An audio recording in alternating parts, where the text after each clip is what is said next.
இன்றைக்கும் கூட ஆண்டுடைய வார்த்தைய கேட்பதற்கு முன்பு ஸ்தோத்திரம், அவர் நமக்கு இந்த நாளில கூட நாம் தியானிக்கக்கூடிய கர்த்தருடைய வார்த்தையினுடைய தலைப்பு என்ன அப்படின்னு சொன்னா, நான் உனக்கு என்ன செய்ய வேண்டும். என்னது? நான் உனக்கு என்ன செய்ய வேண்டும். கிறிஸ்துவுக்குள்ள அருமையானவர்களை, இன்றைக்கு ஆண்டவர் நம்மோடு கூட அவர் பேசுகிறார். நான் உனக்கு என்ன செய்ய வேண்டும். நாம் அவருக்கு என்ன பதில கொடுக்க போகின்றோம். பர்திமேயு குருடன், இவனை குறித்து இந்த வசனங்களிலே நாம் பார்க்கும்போது, பின்பு அவர்கள் எரிகோவுக்கு வந்தார்கள். அவரும் சீசர்களும் திரளான ஜனங்களும் எரிகோவை விட்டு புறப்படுகிற போது வழியருகே உட்கார்ந்து, நல்லா கவனிங்க, பர்திமேயு என்கிறதான குருடன், திமேயுவின் மகனாகிய பர்திமேயு, அவன் வழியருகே உட்கார்ந்து பிச்சை கேட்டுக் கொண்டிருந்தான். ஆண்டவர் நான் உனக்கு என்ன செய்ய வேண்டும் என்கிற வார்த்தையை இவங்கிட்ட தான் ஆண்டவர் பயன்படுத்துறார். இன்றைக்கும் நம்மை பார்த்து கர்த்தர் கேட்கிறார், நான் உனக்கு என்ன செய்யணும். ஆனா நிறைய வேளைகள்ல என்ன செய்ய வேண்டும் என்று கேட்கிறார். ஆனா நாம அவரிடத்துல விசுவாசத்தோடு நம்பிக்கையோடு ஆண்டவர் எனக்கு கொடுப்பார் என்கிற அந்த மனநிலையோடு அவரிடத்துல கேட்கிறோமா? நல்லா புரிந்து கொள்ளணும். நிறைய வேளைகள்ல என் நாமத்தினாலே நீ எதை கேட்டாலும் அதை நான் செய்வேன் என்று ஆண்டவர் சொல்லுகிறார். நீங்க இதுவரைக்கும் என் நாமத்தினால ஒன்றும் கேட்கல, கேளுங்கள், அப்பொழுது உங்கள் சந்தோஷம் நிறைவாய் இருக்கும்படி பெற்றுக்கொள்வீர்கள் என்று ஆண்டுடைய வார்த்தை சொல்லுகிறது. அது மட்டும் இல்ல, கேளுங்கள் உங்களுக்கு கொடுக்கப்படும், தேடுங்கள் கண்டடைவீர்கள், தட்டுங்கள் திறக்கப்படும் அப்படின்னு நம்ம வசனங்கள்ல பார்க்கிறோம். இந்த பர்திமேயு குருடனுடைய ஒரு தொழில் என்னன்னா, பிச்சை எடுக்கின்ற ஒரு வேலை. காரணம் என்னன்னா, அவனுக்கு கண் தெரியாததினால அவன் வெளியே போய் எந்த வேலையும் செய்ய அவன் என்ன செய்ய முடியல, அவனால முடியாத ஒரு சூழல்ல அவன் இருந்தான். அதனால பிச்சை கேட்பதை தன்னுடைய வாழ்நாளினுடைய வழக்கமாக வைத்திருந்தான். பிரியமானவர்களே, ஒன்று மாத்திரம் புரிந்து கொள்ளுங்க, ஆண்டவர் இயேசு கிறிஸ்து ஒரு மனிதனுடைய வாழ்க்கையில பிரவேசிக்கும் பொழுது அவனுடைய சூழ்நிலைகளை ஆண்டவர் மாற்றுறார், அவனுடைய வாழ்க்கை முறைகளை இயேசு மாற்றுகிறார். புரிந்து கொள்ளுங்க. வசனத்துல தாவீது சொல்லுகிறார், நான் இளைஞனாய் இருந்தேன், முதிர் வயது உள்ளவனும் ஆனேன், ஆனாலும் நீதிமான் கைவிடப்பட்டதையும் அவன் சந்ததி அப்பத்துக்கு இறந்து திரிகிறதையும் நான் காணவில்லை. இயேசுவினிடத்துல வந்துவிட்டு ஒரு மனிதன் பிச்சை எடுக்க மாட்டான், இறந்து திரிகிற ஒரு வாழ்க்கையை அவன் வாழ மாட்டான். ஏன் அப்படின்னா, இயேசு ஒரு மனிதனுடைய பிச்சைக்கார நிலைமைய, இறந்து திரிகின்ற ஒரு வாழ்வினுடைய நிலைமைய அவர் மாற்றி போடுகிற தேவன். கவனிக்கணும் நல்லா. எரிகோவை விட்டு அவர் எல்லாவற்றையும் முடித்துட்டு கிளம்பிட்டார், புறப்படுகிறார். இந்த தருணத்தை அவன் சரியாக அவன் பயன்படுத்தி கொண்டான். இந்த வசனத்தை கேட்கின்ற அருமையானவர்களே, ஆண்டவர் இயேசு கிறிஸ்து உன்னுடைய வாழ்க்கையில நன்மையானதை கொடுக்க அவர் ஆயத்தமாய் இருக்கிறார். நீ எதிர்பார்க்கின்ற நன்மைகளை, அற்புதங்களை, அதிசயங்களை செய்வதற்கு ஆவலோடு அவர் காத்து கொண்டிருக்கிறார். அவர் சரியான தருணத்துல உனக்கு அவர் அற்புதங்களை செய்யணும்னா, அந்த தருணத்தை நீ சரியாக புரிந்து கொண்டு அதை உன் வாழ்நாளில நீ பயன்படுத்தி கொள்ள ஆயத்தமா இருக்கிறாயா என்பதை கொஞ்சம் நீங்க என்ன செய்யணும்னா சிந்தித்து பார்க்க வேண்டும். பாருங்க, அவன் பிச்சை கேட்டுக் கொண்டிருந்தான். கேப் விடாம படிங்க, வாசிங்க. அவன் நசரேனாகிய இயேசு வருகிறார் என்று கேள்விப்பட்டு, நல்லா கவனிக்கணும், இயேசுவை அவன் கேள்விப்பட்டான். நசரேனாகிய இயேசு வருகிறார் என்று கேள்விப்பட்டான். தருணத்தை சரியாக பயன்படுத்தி கொள்ளுங்கள். வேதம் சொல்லுகிறது, இதோ ஒருவனும் கிரியை செய்யக்கூடாத ராக்காலம் வருகிறது. பகற்காலம் இருக்க மட்டும் நான் என்னை அனுப்பினவருடைய கிரியைகளை செய்ய வேண்டும் என்று அவர் சொல்லுகிறார். அப்போ ஒருத்தருமே கிரியை செய்யக்கூடாத ராக்கால வருகிறது. இந்த ஆண்டவர் இயேசு எரிகோவை விட்டு புறப்பட்டு செல்லுகிறார். அங்கே பார்க்கிறோம், சோத்திரம், இன்னும் அந்த வார்த்தையை படிங்க. இயேசு வருகிறார் என்று கேள்விப்பட்டு இயேசுவே தாவீதின் பிச்சை எடுக்கிறதா நிப்பாட்டிட்டு இயேசுவே தாவீதின் குமாரனே எனக்கு இறங்கும் என்று கூப்பிட தொடங்கினான். பாருங்க, நம்ம நிறைய வேளைகள்ல நம்முடைய வாயை திறந்து உதடுகளை திறந்து இயேசுவே என்னை ஆசீர்வதியும், இயேசுவே என் வாழ்க்கையில எனக்கு ஒரு அற்புதத்தை செய்யும், இயேசுவே என்று நீ எப்பொழுது கூப்பிட தொடங்குகிறாயோ அன்றைக்கு உன் வாழ்வுக்கு ஆண்டவர் வெளிச்சத்தை கொடுப்பதுடன் வாழ்க்கைக்கு தேவையான விடுதலைய, சமாதானத்தை, ஆசீர்வாதத்தை அவர் கொடுப்பார் என்று நீங்கள் சரியாய் புரிந்து கொள்ளுங்கள். ஆமென். ஆமா, எப்ப இயேசுவை நாம் கூப்பிடுறோமோ அன்னைக்கு நம்முடைய வாழ்க்கையில விடிவு காலம் வந்துவிடும். எப்பொழுது நாம் இயேசுவை அவரை நாம் கூப்பிட தொடங்குகிறோமோ அன்றைக்கு நம்முடைய வாழ்க்கையில காணப்படுகிற போராட்டங்களுக்கு தேவன் ஒரு முடிவை ஆண்டவர் உண்டாக்குவார். பாருங்க, பிச்சை எடுத்து கொண்டிருந்த எல்லாவற்றையும் அவன் மறந்து விட்டு நசரனாகிய இயேசு போகிறார் என்று கேள்விப்பட்ட மாத்திரத்துல அவன் என்ன செய்ய ஆரம்பிக்கிறான்னா, என்னை அவரை கண்களால பார்க்க முடியல, ஆனா இயேசுவே தாவீதின் குமாரனே எனக்கு இறங்கும் என்று அந்த தருணத்தை சரியாய் பயன்படுத்தி கொள்ளும்படியாக அவன் கூப்பிட தொடங்கினான். நீங்களும் கூப்பிடுறீங்களா? சொல்லுங்க.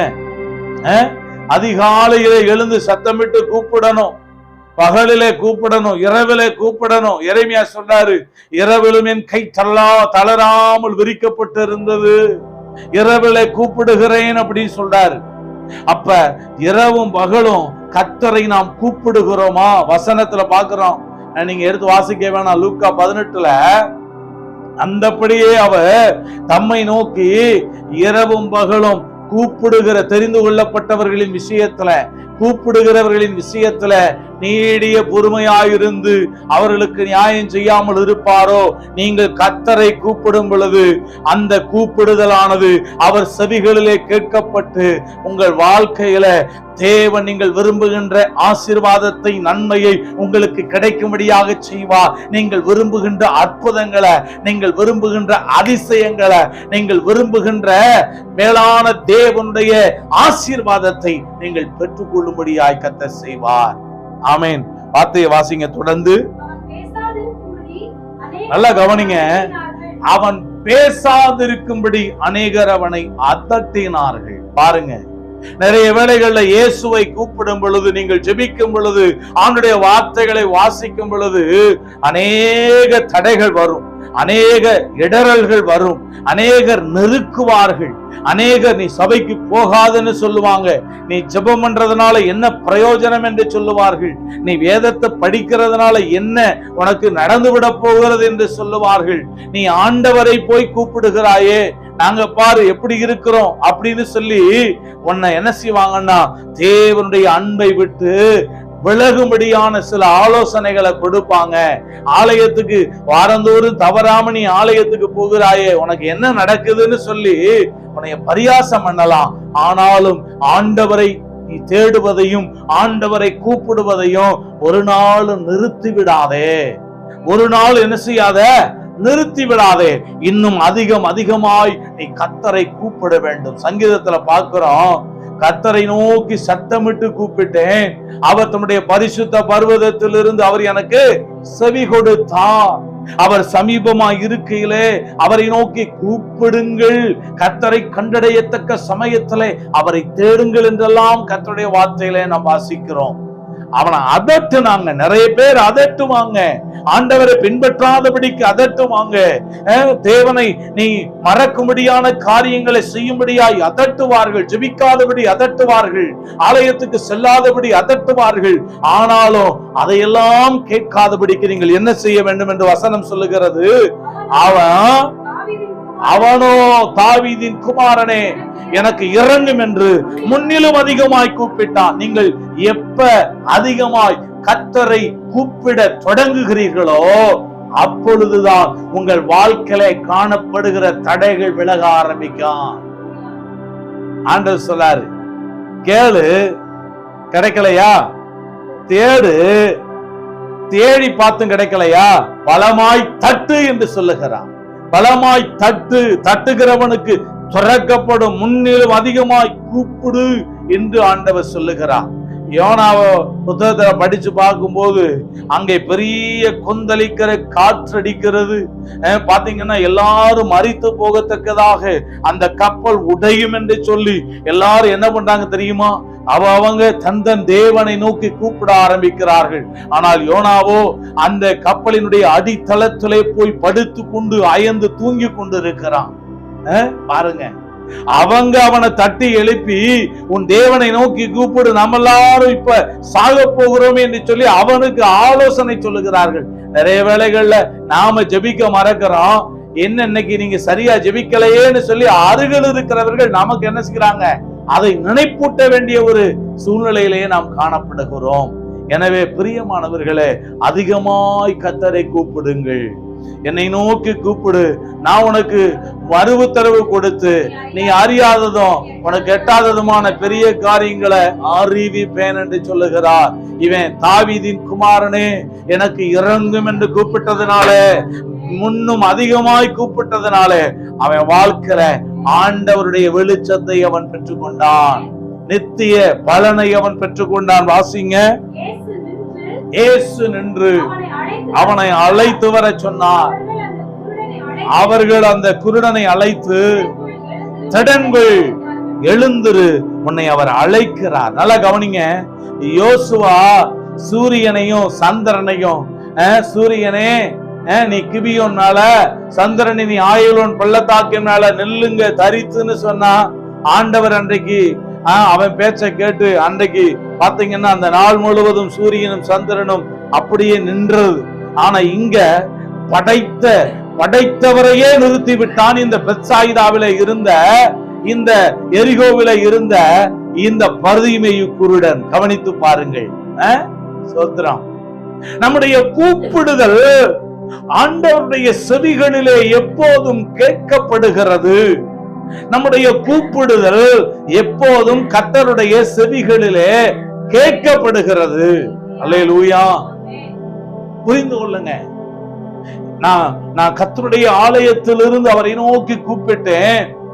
சோத்திரம். அவருடைய செவிகளிலே என்னுடைய விண்ணப்பம், என்னுடைய ஜெபம் அவருடைய செவிகளில் ஏறிற்று அப்படி சொல்லி பார்க்கிறோம். முன்னிலும் அதிகமாய் கூப்பிடுங்கள். கர்த்தரை கூப்பிடுகிறது தான் முக்கியமான வேலை. ஒரு தேவனுடைய பிள்ளைக்கு ஆண்டவரை கூப்பிடுகிறதை விட வேற ஒரு பிரதான வேலையே கிடையாதுங்க. சோத்திரம். பாருங்க, அவன் ஆண்டவரை அழைக்கும் போது அவன் நின்றார் என்று பார்க்கிறோம். நின்றார் என்று பார்க்கிறோம். நின்று, ஸ்தோத்திரம், சிருஷ்டிகரையே அவன் நிறுத்தி விட்டான். நாம நிறைய வேளைகள்ல ஜெபிக்கிறோம் அவிசுவாசத்தோடு, நிறைய வேளைகள்ல ஜெபிக்கிறோம் நம்பிக்கையே இல்ல, நிறைய வேளைகள்ல சந்தேகத்தோடு கூட ஜெபிக்கிறான். கர்த்தர் சொல்லாரு, நீங்க சந்தேகம் இல்லாம விசுவாசத்தோட கேட்பீங்கன்னா நீங்கள் கேட்டவைகளை பெற்றுக்கொள்வீர்கள் அப்படின்னு சொல்றாரு ஆண்டவர். வாசிங்க தொடர்ந்து. உடனே அவன் தன் மேல் வஸ்திரத்தை எறிந்து விட்டு, நம்ம வாழ்க்கையில எதெல்லாம் தடையா இருக்கோ, இயேசுவினிடத்திலே போவதற்கு எதெல்லாம் தடையாய் காணப்படுகிறதோ அந்த தடைகளை இயேசுவின் நாமத்தினாலே உடைத்தெறிவதற்கு ஒரு கர்த்தருடைய பிள்ளை என்ன செய்யணும்னு சொன்னா தைரியமாயிருக்க வேண்டும். நான் ஆண்டவரிடத்திலே செல்லுவதற்கு இந்த வஸ்திரம் தடையாயிருக்க கூடாது. நான் ஆண்டவரிடத்திலே செல்லுவதற்கு என் கணவனோ என் மனைவியோ பிள்ளைகளோ சொந்தக்காரனோ அல்லது உறவுகளோ தடையாயிருக்க கூடாது. நீ கர்த்தரிடத்திலே செல்லுவதற்கு வேலை தடையாயிருக்க கூடாது. ஆண்டவரிடத்திலே செல்லுவதற்கு எந்த தடை இருந்தாலும் சரி, அந்த தடையை ஒரு கர்த்தருடைய பிள்ளை உடைக்க பழகணும். நீ தடைகளை உடைத்து கர்த்தரை தேடிப்பாரு. தடைய பிசாசு கொண்டு வருவான், ஜெபத்துல தடைய கொண்டு வருவான், வேத வசனத்தை படிக்க தொடங்கினால என்ன செய்வான், தூக்கத்தை கொண்டு வருவான். கர்த்தருடைய வசனங்களை கேட்டுக்கொண்டு இருக்கிற பொழுதுதான் இருமல் வரும், தூக்கம் வரும். அதெல்லாம் பிசாசு கொண்டு வருவது. அந்த தடையை உடைக்க பழகு, அந்த தடையை உடைக்க பழகு. நீ கர்த்தருடைய ஆலயத்துக்கு வேதத்தை எடுத்துக்கொண்டு நீ புறப்படும் பொழுதுதான் சொந்தக்காரன் வருவான். அப்பதான் பாத்தீங்கன்னு சொன்னா ஒரு வேலை செய்யும்படியான அழைப்பு வரும். ஆனா அந்த தடையை உடைக்கணும். மேல் வஸ்திரத்தை எரிந்து விட்டு, அன்றைக்கு குருடர்கள் என்ன செய்வாங்கன்னா, குஷ்டரோகிகள் குருடர்கள் கருப்பு சால்வையை தங்கள் மேலே போட்டுக்கொண்டு அவர்கள் பாளையத்துக்கு புறம்பே வைக்கப்பட்டிருந்தார்கள். ஆனா நல்லா கவனிங்க, பாளையத்துக்கு புறம்பே இருக்கிறவர்களை தன் அருகே தன் சமூகத்திற்கு, தன் ஆலயத்திற்கு, தன்னுடைய நித்திய ராஜ்யத்திற்கு அழைத்து செல்லக்கூடிய ஒரே ஒரு தேவகுமாரன் ஆண்டவர் இயேசு கிறிஸ்து மட்டுமே. அந்த நித்திய ராஜ்யத்துக்கு நீங்க போகணும்னா தடைகளை உடைக்க பழகணும். அன்னைக்கு தான் விசேஷம் இருக்கு, அன்னைக்கு தான் விசேஷம் இருக்கு. அந்த விசேஷம், இந்த விசேஷம், கர்த்தரை தேடுவதுதான் ஒரு தேவனுடைய பிள்ளைக்கு விசேஷமா இருக்க வேண்டும். வேற விசேஷங்கள் எல்லாம் இருக்கக்கூடாது. அந்த விசேஷத்தை எல்லாம் இயேசுவின் நாமத்தினால ஓரங்கட்டி விட்டு கர்த்தரை நீ தேட வேண்டும். மரியாள் தன் வாழ்க்கையில தன்னை விட்டு எடுபடாத நல்ல பங்கை அவள் தெரிந்து கொண்டாள். அது போல இந்த பர்திமேயு குருடனை போல தன் மேல் வஸ்திரத்தை கழட்டி அவன் எரிந்து விட்டு இயேசுவினிடத்திலே சென்றான்.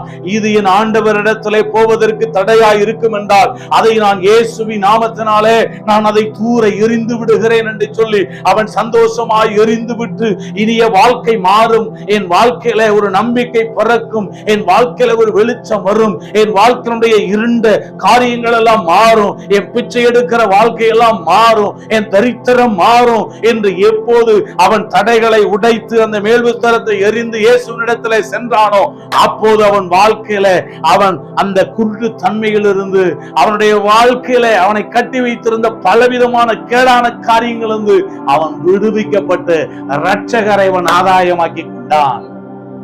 ஆமென். பாருங்க,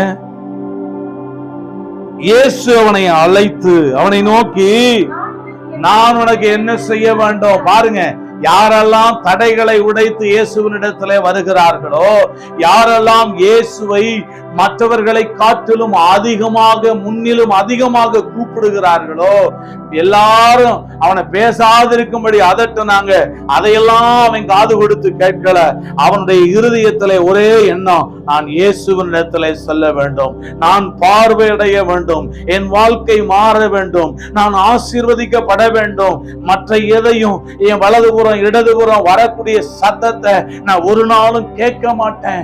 இயேசுவினிடத்திலே வருவதற்கு எந்த தடை வந்தாலும் அந்த தடைகளை நான் நின்னு பார்க்க மாட்டேன். என் இரட்சகரை நான் பார்த்தாகணும். இந்த கண்களினாலே, இந்த குருட்டு கண்களினாலே என் இரட்சகர் இயேசுவை நான் பார்க்க வேண்டும் என்கிற ஒரே தாகம், ஒரே ஆசை, ஒரே விருப்பம், ஒரே நோக்கம் அவனுக்கு இருந்துச்சு. அதனாலதான் கர்த்தர் இந்த கண்களை மட்டுமல்ல, அவனுடைய ஆத்தும கண்களையும் அவர் திறந்து விட்டார். அவன் நித்திய ராஜ்யத்தினுடைய நன்மையை அவன் சுதந்தரித்துக் கொண்டான். பிரியமானவர்களே, ஆமென். நான் உனக்கு என்ன செய்யணும்னு கேட்டாரு. ஆண்டவரே, நாம என்ன செஞ்சிருப்போம்? ஆண்டவரே, படிச்சிருக்கிறேன். இன்னைக்கு நிறைய பேர் சபைக்கு போறது எதுக்கு தெரியுமா? சோத்திரம், கல்யாணம் நடக்கல, என் பிள்ளைக்கு கல்யாணம் நடந்து விட வேண்டும், அதுக்கு தாயா பல வருஷமா சபைக்கு போய்கிட்டு இருக்கிறேன். நீங்கள் எதற்காக சபைக்கு போய்கொண்டிருக்கிறீர்கள்?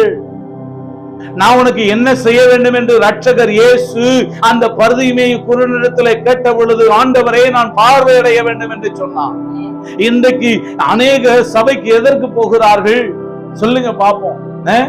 கல்லறை எனக்கு கிடைக்கும், என் பிள்ளைகளுக்கு ஒரு நல்ல வரன் கிடைக்கும், எனக்கு ஒரு நல்ல வேலைய இந்த சபை மூலமா நான் பெற்றுக்கொள்ளுவேன் அப்படின்ற அந்த நோக்கத்தோடு கூட சபைக்கு போகிறார்கள். சபைக்கு போவது எதற்காகவென்றால் என் இரட்சகர் இயேசுவை தேடுவதற்காக, இரட்சகரை ஆதாயமாக்கிக் கொள்வதற்காக, நமக்காக கல்வாரி சிலுவையிலே தன்னுடைய சொந்த இரத்தத்தை சிந்தி நமக்காக பாடுகளையும் அவமானங்களையும் பட்டு சோத்திரம் நம்முடைய எல்லா அக்கிரமங்களையும் தன்மேல் ஏற்றுக்கொண்ட அந்த இரட்சகரை நம்முடைய வாழ்வின் ஆதாயமாக நாம் மாற்றிக்கொள்வதற்காக செல்ல வேண்டுமே அல்லாம நாம அங்க ஏதாவது ஒண்ணு கிடைக்கும், வேலை கிடைக்கும், கல்லறை கிடைக்கும், அங்க போனா என் பிள்ளைகளுக்கு ஒரு நல்ல திருமணம் கிடைக்கும் அப்படின்னு ஏதாவது அந்த ஊழியக்காரர் கொடுப்பாரு, சோறு கிடைக்கும், ட்ரெஸ் கிடைக்கும், நோட்டு கிடைக்கும், புத்தகம் கிடைக்கும்னு சொல்லி போனா உருப்பட மாட்டோம். கர்த்தரை தேடி ஆண்டவரின் ஆலயத்திற்கு செல்ல பிரயாசப்படுவோமாக. கர்த்தர் தான் நமக்கு முக்கியமானவர். கர்த்தரை நீ சொந்தமாக, கர்த்தரை நீ அடைக்கலமாக, கர்த்தரை உன்னுடைய உரிமைதாரராக நீ வச்சுக்கிட்டேன்னா அவருடையதெல்லாம் உன்னுடையதாகும், அவருக்கு சொந்தமானதெல்லாம் உன் சொந்தமாகும். அவரை ஆதாயப்படுத்து, மற்றதை ஆதாயப்படுத்த நினைக்காத. கிறிஸ்து எனக்கு ஜீவன், சாவு எனக்கு ஆதாயம் என்று தைரியமாய் பவுல போஸ்தலனை போல சொல்லும்படியாக கர்த்தரை ஆதாயப்படுத்திக் கொள். பாருங்க, நான் ஆண்டவரை பார்வையடைய வேண்டும், நாம் பார்வையடைய வேண்டும். இது ஒண்ணுதான். நான் ஆண்டவரை பார்க்க வேண்டும், என் இரட்சகரை பார்க்க வேண்டும். உண்மையாவே இந்த ஜெபம் அவனுக்கு ஆண்டவருக்கு பிடிச்சிருந்தது இல்ல, வேற எதையும் அவன் கேட்கல. ஆண்டவரே எனக்கு ஒரு வேலை வேணும், எனக்கு ஒரு வீடு வேணும், எனக்கு ஒரு கார் வேணும், இந்த உலகத்துக்குரிய காரியத்தை அவன் கேட்கவே இல்லை. நான் இந்த சரீரத்துல இந்த கண்களால இந்த கண்கள் திறக்கப்படணும், என் இரட்சகர் இயேசுவை நான் பார்க்க வேண்டும். அதே போலதான் ஒரு தேவனுடைய பிள்ளைக்கு இந்த உலகத்தை விட்டு, இந்த உலகத்துல வாழும் போது, இந்த உலகத்தை விட்டு போகும் பொழுதும் என் இரட்சகர் இயேசுவை நான் பார்க்க வேண்டும் என்று மட்டும்தான் நமக்குள்ள இருக்கணும். ஆமென். இயேசுவனை நோக்கி வேற ஒண்ணுமே பேசல. அவருக்கு இயேசுக்கு எல்லாமே எளிது, சாதாரண காரியம். அவரால செய்யக்கூடாத காரியம் ஒன்றுமே இல்லை. இதோ நான் மாம்சமான யாவருக்கும் தேவனாகிய கர்த்தர், என்னால செய்யக்கூடாத அதிசயமான காரியம் ஒன்று உண்டோ அப்படின்னு சொல்லி சொன்னார் இல்லையா. அவரால செய்ய முடியாத காரியம் ஒண்ணுமே இல்லைங்க. அதனாலதான் என்ன செஞ்சார் தெரியுமா? நீ போகலாம், விசுவாசம் உன்னை ரட்சித்தது, என்னைய நான் உன் கண்களை சுகமாக்க முடியும்னு நீ என்ன நம்புன, விசுவாசித்த, அதனால நீ போகலாம், நீ சரியாயிட்டார் ஆண்டவர். ஆமென். உடனே அவன் பார்வையடைந்து அங்க கை வைக்கல ஆண்டவரு, அவனை தொடல. அவனுக்குள்ள இருந்த விசுவாசத்தை இயேசு கண்டார். உனக்குள்ள இருக்கிற விசுவாசத்தை பார்த்துதான் ஆண்டவர் உன் வாழ்க்கையில நீ நினைக்கிறதை விட பெரிய காரியங்களை அவர் உனக்கு செய்வார். உனக்குள்ள ஒரு நாளும் ஆண்டவர் இயேசு கிறிஸ்துவின் மேல சந்தேகம் வரக்கூடாது.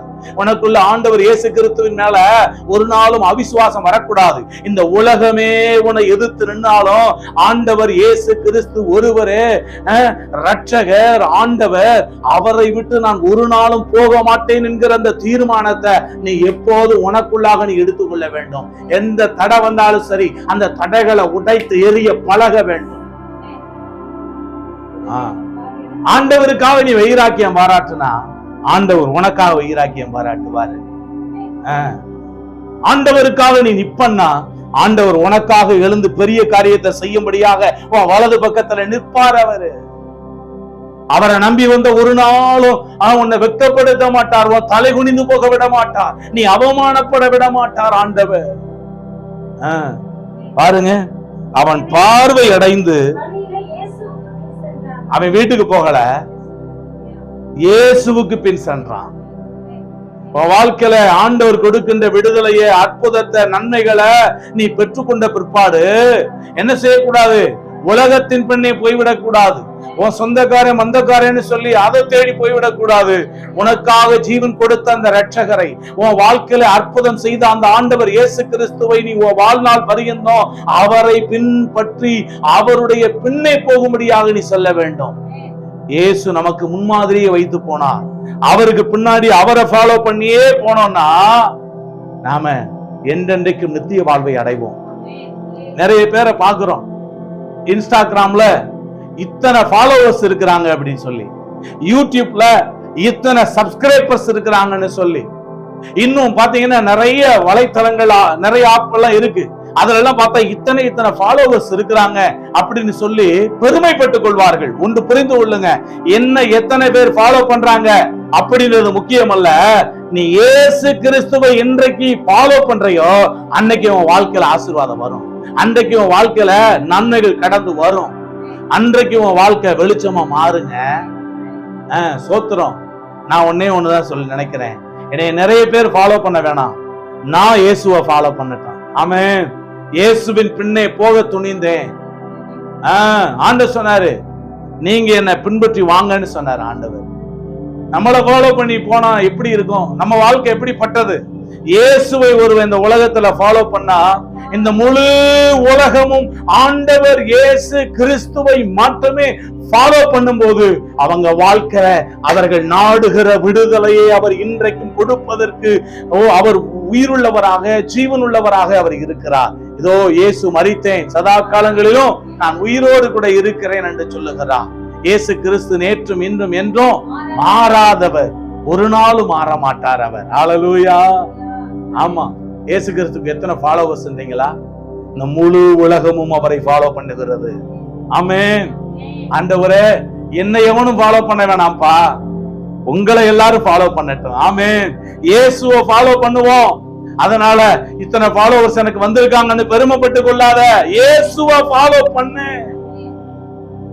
இயேசுவை ஃபாலோ பண்ணா கர்த்தர் உன் வாழ்க்கையில ஆசீர்வாதத்தை அவர் நிச்சயமாய் கொடுப்பார்.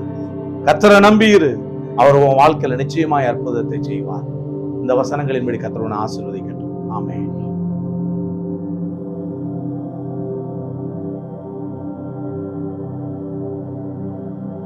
நமது நியூ கவர்னன்ஸ் ஸ்டோன் மினிஸ்ட்ரி சேனலை லைக் பண்ணுங்க, ஷேர் பண்ணுங்க, கமெண்ட் பண்ணுங்க, சப்ஸ்கிரைப் பண்ண மறக்காதீங்க. அப்படியே பக்கத்துல இருக்கிற பெல் ஐக்கானை கிளிக் பண்ணி ஆல்ன்ற ஆப்ஷனை கொடுத்துக்கோங்க. அப்பதான் நாம போடக்கூடியதான வீடியோஸ் எல்லாமே டெய்லி உங்களுக்கு நோட்டிபிகேஷன்ல வரும். God bless you.